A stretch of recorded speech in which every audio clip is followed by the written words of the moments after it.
오늘도 주님의 도우심이 실질적으로 크게 경험되어지시는 복된 날, 승리하신 날 되시기를 예수님의 이름으로 축복합니다. 이제 하나님의 사람으로 부름받은 모세, 80의 부름을 받고 이제 120살이 다 되어가는 그런 아주 나이 많은 할아버지, 노인의 모세, 그 모습을 한번 상상해 보시면서 이 말씀을 생각해 보시기를 바랍니다. 하나님은 하나님의 사람에게 맡겨주신 일을 너 혼자 어떻게 한번 해봐라 그러지 않으시고 하나님이 하나씩 하나씩 한 걸음 한 걸음 한 굽이 돌 때마다 하나님이 실질적으로 여러 가지 일들을 도우시며 이루시면서 내가 너와 함께한다, 내가 너를 돕는다, 내가 너를 인도하고 있다라고 성경은 계속해서 강조하고 말씀합니다. 오늘 새벽을 깨우는 여러분에게도 너 혼자 아니야. 내가 너와 함께해. 내가 너를 도울 거야. 그리고 너는 내가 어떤 하나님 아버지인가를 너는 보게 될 것이고 신뢰하게 될 것이고 사랑하게 될 것이다라고 말씀하시면서 우리 주변에 변하지 않고 든든하게 서 있는 두 증인이 오늘 1절에 등장을 합니다. 하늘이여 귀를 기울이라 내가 말하리라. 땅은 내 입의 말을 들을지어다. 우리가 살아있는 동안은 하늘과 땅은 변하지 않습니다. 언제나 그 자리에 있습니다. 언제나 그 모습대로 있습니다. 그 둘을 변하지 않는 생생한 증인으로 등장된 하늘과 땅을 지금 언급을 하시면서 2절 보십시오. 하늘과 땅을 증인으로 부르신 그 이유를 2절에 설명하는데 내 교훈은 하나님 우리를 깨우치시는 것은 비처럼 내린다. 하늘에서 비를 주지 않으면 땅은 비를 생산해낼 수가 없습니다. 그래서 하늘과 땅은 조화가 있어야 됩니다. 하늘에서 비를 주면 땅은 받아들이고 그 비를 준 것에 맞게 변화를 일으키고 어떤 결과를 만들어낼 수 있는 땅의 존재. 그 하나님의 교훈은 비처럼 내리고 내 말은 이슬처럼 맺히나니. 비도 소낙비가 아닙니다. 연한 풀 위에 가는 비 같고 이슬 같고 연한 풀 위에 내리는 가는 비 같고 채소 위에 단비 같도다. 시골에 농사 지었던 분들이 가수원 같은데 이제 막 꽃이 피고 열매가 달리기 시작할 때 크게 소낙비가 쏟아지면 농작물도 망칩니다. 가수도 망칩니다. 근데 오늘 이 표현되어진 2절에서 표현되어지는 채소 위에 내리는 단비 같고 연한 풀 위에 가는 비 같고 이슬처럼 맺힌다.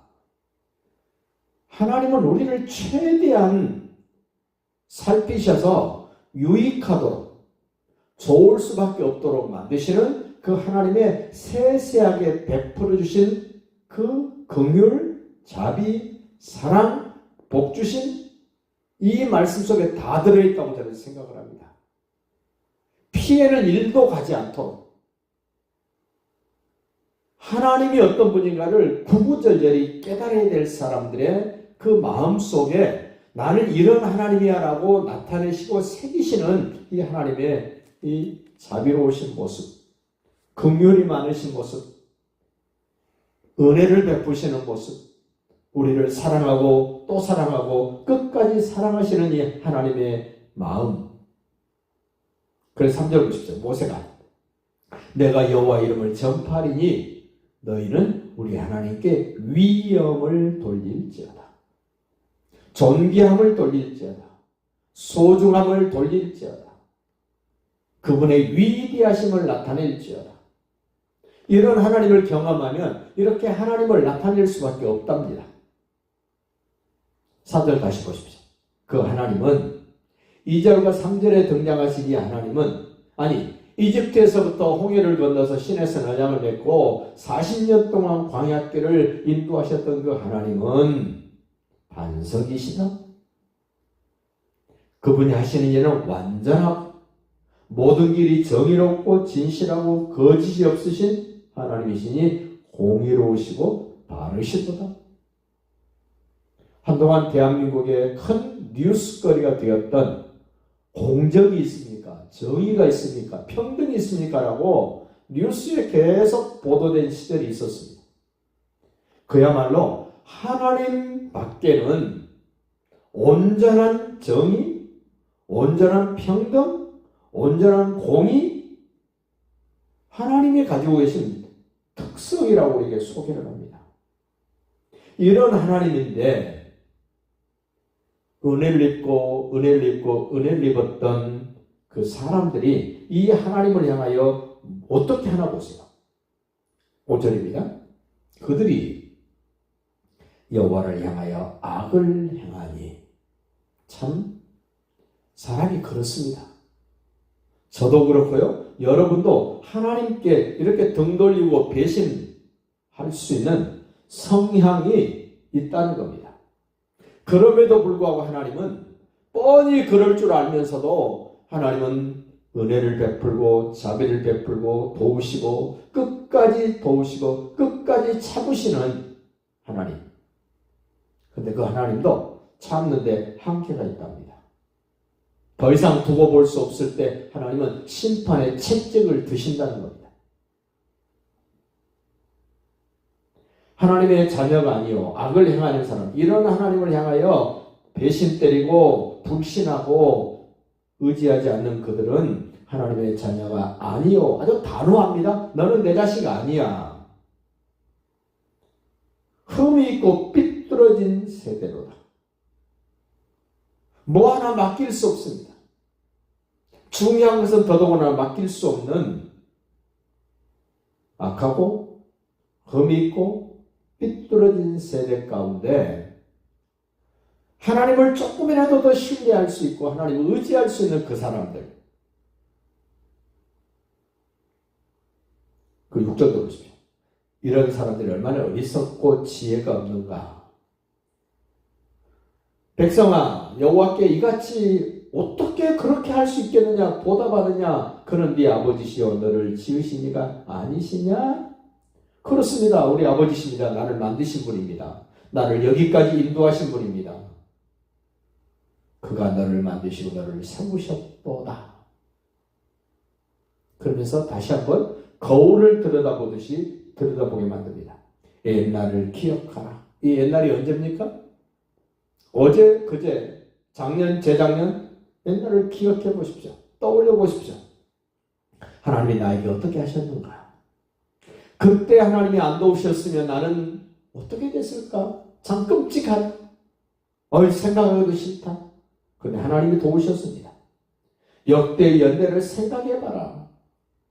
옛날 옛적을 기억하고 생각해봐라. 그 현장에 누가 너를 도왔느냐? 누가 너를 붙들었느냐? 누가 너를 인도했느냐? 너 생각해봐라. 너희 조상들에게 물어봐라. 네 아버지에게 물어봐라. 어른들에게 물어봐라. 그들이 네게 설명할 것이요 그들이 네게 말할 것이다. 우리 조상들에게, 우리 어른들에게, 우리 선배들에게 물어보십시오. 그리고 내가 어른이 됐을 때, 내가 선배가 됐을 때, 내 후배들에게, 내 자녀들에게 나도 하나님에 대해서 생생하게 그 단비 같고 이슬 같고 그 하나님이 내게 베푸셨던 것들을 하나님은 너희들에게도 여전히 베푸실 것이라고 자신 있게 말할 수 있는 그런 어른, 그런 조상, 그런 세월을 살아가는 흔적이 있고 증거가 있는 우리 믿음 생활이 될 수 있기를 바랍니다. 그 믿음이 살아있는 믿음입니다. 그 믿음이 하나님이 주신 믿음입니다. 그 믿음을 가진 사람들을 하나님은 오늘도 붙드십니다. 내일도 함께 하십니다. 그 하나님 안에서 승리하시기를 예수님의 이름으로 축복합니다.